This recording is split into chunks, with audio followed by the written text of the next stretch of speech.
Hello हे नमस्कार मु welcome करुच्ची मोर आज गोटे छोटिया ब्लॉग को।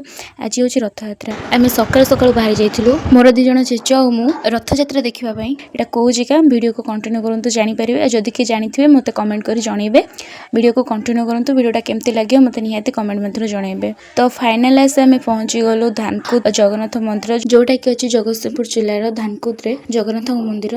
तो यह मंदिर को द्वितीय श्रीक्षेत्र बोली भी कहुए। महाप्रभु भक्त को ये दर्शन देते से दिन ये गोटे मंदिर निर्माण होता है। ए मंदिर इतिहास विषय में मत बेसी किसी जना ना जी जना था तो सहीटा आपण सहित सेयार कली। देखिपे महाप्रभु रथ मंदिर भाई भौणी 3 जन को गोटे रथ आणिक रखा। तो आपण मैंने जी भी चाहते मंदिर को विजिट करने निहाती थे आसिक देखो इच्छा हे बारंबार ठाकुर दर्शन करने।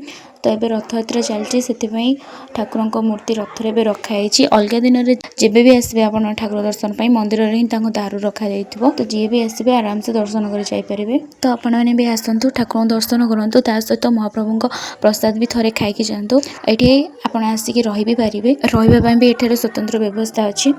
एवं वीडियो को फुल कंटिन्यू देखूँ आ वीडियोटा केमती लगे मत निहाती कमेंट मध्य जनइबे।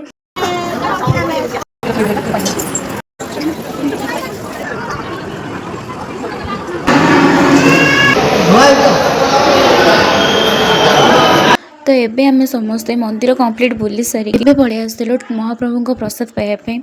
जेहेतु आम एत दूर कष्ट कर जाइछु महाप्रसाद न खाई आसले केमती शांति लगे तो से पलि आसलु महाप्रभु प्रसाद पाइबापी। एबे महाप्रसाद आम बाहर घर को वर्षक थे रथयात्रा आसी थाए से महाप्रभु निजे श्रीमंदिर बाहरी आसी निज भक्त मान दर्शन करने बड़ दाण्ड रथरे विजे होती। तो महाप्रभु दर्शन करने केते आड़ू केते लोक आसी मु तो ठाकुर को दर्शन कर बहुत खुशी हेली कि जहाँ हो ये वर्ष रथयात्रा देखापी एत दूर को आसे ठाकुर दर्शन कर पारि।